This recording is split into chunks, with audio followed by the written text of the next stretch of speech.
Hi గారు, welcome to our channel. ప్రస్తుతం మనతో పాటు దాము బాలాజీ గారు, సీనియర్ జర్నలిస్ట్, వారితో ఒకసారి మాట్లాడదాం.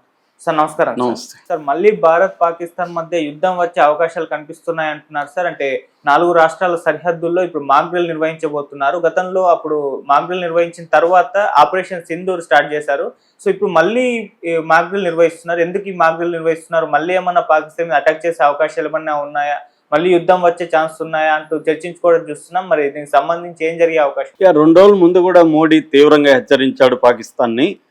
సో ఒక రకంగా పాకిస్తాన్కి మనకు యుద్ధం మే 10న అంతమైన తర్వాత కూడా మాటల యుద్ధం అయితే కంటిన్యూ అవుతుంది. నిజానికి మోడీ అండ్ బీజేపీ లీడర్లు పెంచారు కూడా ఇది. ఒక పక్కేమో మన 7 టీమ్స్ వరల్డ్ వైడ్గా వెళ్ళి మన వ్యూ ఏంటి, పాకిస్తాన్ వ్యూ ఏంటి, పాకిస్తాన్ మన దేశంలో ఎలాగ టెర్రరిజాన్ని ప్రోత్సహిస్తుంది విత్ డేటా. అనేక దేశాల్లో దాదాపు 35 దేశాల్లో మన 7 టీములు వెళ్ళి ఆల్రెడీ ప్రచారాన్ని మొదలుపెట్టాయి. దీనికి ప్రతీకారంగా పాకిస్తాన్ కూడా కొన్ని టీముల్ని ఫామ్ చేసి వాళ్ళు కూడా అనేక దేశాలకు వెళ్ళి వాళ్ళు కూడా ప్రచారం మొదలుపెట్టారు.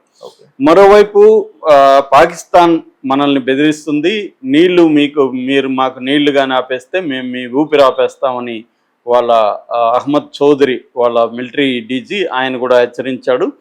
సో అదే స్థాయిలో మోడీ కూడా పదే పదే హెచ్చరికలు జారీ చేస్తున్నాడు పాకిస్తాన్కి. మీరు కానీ టెర్రరిజాన్ని ఆపకపోతే మేము మీ అంతు చూస్తా ఉన్నట్టుగానే మాట్లాడుతున్నారు. ఇప్పటి వరకు ఇండస్ వాటర్ ట్రీటీని కూడా మనం ఏదైతే ఆపామో, అభియన్సలు పెట్టామో దాన్ని నార్మలైజ్ చేయలేదు. అట్లాగే మిగతా శాంక్షన్స్ కూడా అలాగే ఉన్నాయి. అంటే యుద్ధ వాతావరణం కంప్లీట్గా పోలేదు. ఎప్పుడు పోతుందంటే సివిలియన్ డిస్కషన్స్ జరగాలి. ఇప్పటి వరకు ఏంటంటే మనకి మిలిటరీ లెవెల్లో డిస్కషన్ జరిగే తప్ప సివిల్ లెవెల్లో జరగలేదు. సో సివిల్ లెవెల్లో జరగాలంటే మోడీ కండిషన్లు ఆల్రెడీ పెట్టాడు. అదేంటంటే ముందు మీరు టెర్రరిజాన్ని ఆపాలి, జరిగితే చర్చలు ఇద్దరి మధ్య జరగాలి, 2 అజెండాలో ఉండాలి. 1 terrorism, 2 POK Pak occupied Kashmir. ఈ 2 అంశాల మీద మాత్రమే చర్చ జరగాలనేది మోడీ పట్టుబడుతున్నాడు. దానికి పాకిస్తాన్ రెడీగా లేదు. అందువల్ల ఇప్పుడే చర్చలు జరిగే అవకాశం లేదని చెప్తున్నారు. ఈ క్రమంలో ఏమవుతుందంటే యుద్ధ విరమణ తర్వాత కూడా పాకిస్తాన్ వాళ్ళు మన బార్డర్ స్టేట్లలో అటాక్స్ మొదలుపెట్టారు. ముఖ్యంగా LOC లైన్ ఆఫ్ కంట్రోల్ 740 కిలోమీటర్లు మనకి వాళ్ళకి మధ్య ఉంటుంది. LOC దగ్గర IB ఇంటర్నేషనల్ బార్డర్ 3320 కిలోమీటర్ల పొడవుతూ ఉంటుంది. ఈ 2 బార్డర్ల దగ్గరున్న గ్రామాల మీద, సివిలియన్ నివాసాల మీద, మిలిటరీ బేసెస్ మీద పాకిస్తాన్ వాళ్ళు అటాక్స్ చేస్తూనే ఉన్నారు. దానికి రిటాలియేషన్ మనోళ్ళు ఇస్తున్నారు. ఈ మధ్య గత కొన్ని రోజుల నుంచి అది ఆగింది. అయితే ఇన్ఫిల్ట్రేషన్ అంటే టెర్రరిస్టులు పాకిస్తాన్ నుంచి ఇండియాలోకి రావడం ట్రై చేస్తూనే ఉన్నారు. మరోవైపు స్లీపర్ సెల్స్ యాక్టివ్ అయినట్టుగా మనకు కనబడుతుంది. ఇంకోవైపు పాకిస్తాన్కి ఇన్ఫర్మేషన్ అందించే ఇండియన్ ఏజెంట్స్, సివిలియన్స్ కావచ్చు, జ్యోతి మల్హోత్రా, ఉజాలా లాంటి వాళ్ళు, అట్లాగే రామ్ జాట్ అతను CRPF జవాను, ఇలాంటి వాళ్ళు దాదాపు ఇప్పటి వరకు 20 మంది వరకు దొరికినట్టుగా మనకు తెలుస్తుంది.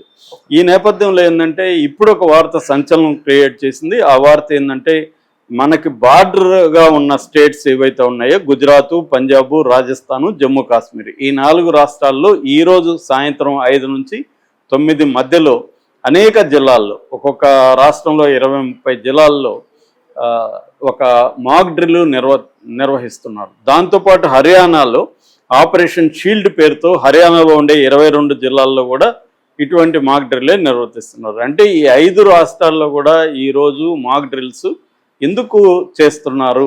ఇది హోమ్ అఫైర్స్, మన మినిస్టర్ ఆఫ్ హోమ్ అఫైర్స్ ఆధ్వర్యంలో జరుగుతుంది. ఇది ఏమేమి జరుగుతుంది మాక్ డ్రిల్ అంటే ఎయిర్ రైడ్ సైరన్స్, అంటే మనకి ఎయిర్ రైడ్ జరగబోతుంటే సైరన్స్ వస్తాయి, ఆ సైరన్స్ మోగిస్తారు. దాని తర్వాత బ్లాక్అవుట్ ఎక్సర్సైజ్ అంటారు. అంటే మొత్తం పవర్ ఇంక్లూడింగ్ జనరేటర్స్ అన్ని రకాల పవర్ని ఆపేసి కంప్లీట్ డార్క్లో పెట్టి, డార్క్లో ఉన్నప్పుడు ఎలా ఉంటుందో ఒకసారి చూపిస్తారు. తర్వాత ఎవాక్యువేషన్ డ్రిల్స్ అంటారు. అంటే బయట ఎక్కడైనా ప్రజలు ఉంటే వాళ్ళని ఎవాక్యువేట్ చేసి సేఫ్ ప్లేస్లకి తీసుకురావడం, దాన్ని ఎవాక్యువేషన్ డ్రిల్స్ అంటారు. తర్వాత సిమ్యులేటెడ్ ఎమర్జెన్సీ, అంటే ఒక ఎమర్జెన్సీ వచ్చినప్పుడు ఎలాంటి సిచ్యువేషన్ ఉంటుందో అలాంటి సిచ్యువేషన్, అంటే వీధుల్లో ఎవరు ఉండకూడదు, గుంపులుగా ఎక్కడ తిరగకూడదు, ఒంటరిగా అసలు ఉండకూడదు, ఇలాంటి మన సిమ్యులేటెడ్ ఎమర్జెన్సీ ఉంటుంది.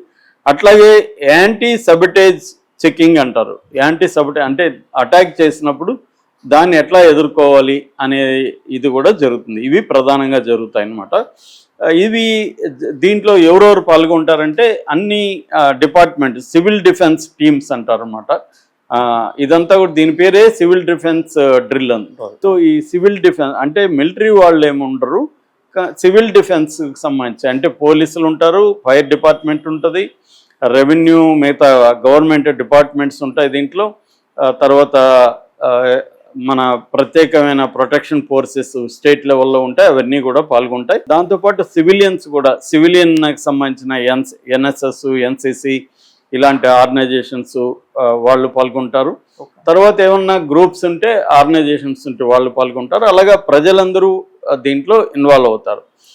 అట్లాగే వాలంటీర్స్ని కూడా కొంతమందిని పెడుతున్నారు. ఈ వాలంటీర్స్ యాక్టివ్గా ఉండి ఒక్కొక్క అపార్ట్మెంట్కి కొంతమంది వాలంటీర్లు, ఒక్కొక్క స్టేట్కి కొంతమంది వాలంటీర్లు, ఇలాగా వాలంటీర్స్ బాధ్యత తీసుకొని అక్కడ ఉన్న ప్రజల్ని, ముఖ్యంగా ముసలి వాళ్ళు ఇలాంటి వాళ్ళు ఉంటే వాళ్ళని ఎలా, ప్రత్యేక పిల్లలు వాళ్ళని, లేకపోతే హెల్త్ బాగాలేని వాళ్ళు వీళ్ళని ఎలా చేయాలి, ఇవన్నీ జరుగుతుంది. సో అట్లాగే గవర్నమెంట్కి సంబంధించిన ఆల్ ఏజెన్సీస్ కూడా దీంట్లో పాల్గొంటారు. ముఖ్యంగా ఏంటంటే సెన్సిటివ్ ఏరియాస్ ఎక్కడెక్కడ ఉన్నాయో వాటిని ఎలా కవర్ చేయాలి, ఒకవేళ ఏమన్నా వాటికి పెద్ద పెద్ద కవరేజ్ కవర్ చేసేయడం కనబడకుండా, ఎందుకంటే నైట్ అటాక్స్ జరుగుతాయి కాబట్టి కంప్లీట్గా బ్లాక్అవుట్ చేసి వాటిని కవర్ చేయడం, ఎక్కడున్నాయో తెలియకుండా రాడార్కి అందకుండా ఉండాలంటే ఏం చేయాలి, ఇవన్నీ కూడా దీంట్లో చేస్తారన్నమాట. దీని పర్పస్ ఏంటంటే ఎమర్జెన్సీ రెస్పాన్స్కి ఎలా అవ్వాలి, అటాక్స్ జరిగితే ఎలా తాము రక్షించుకోవాలి, గవర్నమెంట్ ఏజెన్సీలు ఎలా పనిచేయాలి, తర్వాత సివిలియన్ రెడీనెస్ అంటే రెడీగా ఉండాలి, ఎప్పటికైనా మనకి యుద్ధం వస్తే రెడీగా అందరూ ఉండాలి. అప్పటికప్పుడు భయపడిపోయి ఆ భయంలో ఏం చేయాలో తెలియక ఎలాగంటే అలాగా కాకుండా ఒక ప్లాన్డ్గా, ఒక ఆర్గనైజ్డ్గా బిహేవ్ చేయాలి, విచ్చలవిడిగా ఎట్లంటే అట్లా పరుగులు ఎత్తకుండా.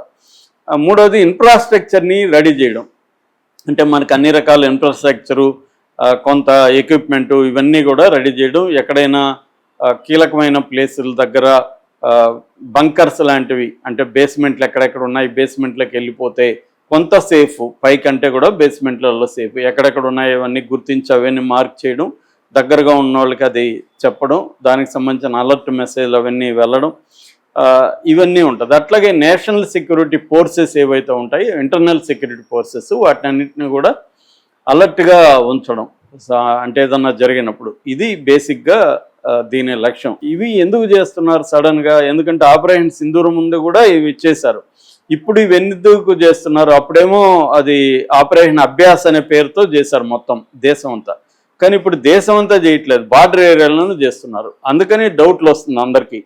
అంటే ఏమైనా ఇప్పుడు ఇంతకుముందు కూడా పాకిస్తాన్ మన దేశం మీద అటాక్ చేసినప్పుడు ఎక్కడ చేసింది, ఈ రాష్ట్రాల మీదే చేసింది, పంజాబ్, హర్యానా, రాజస్థాన్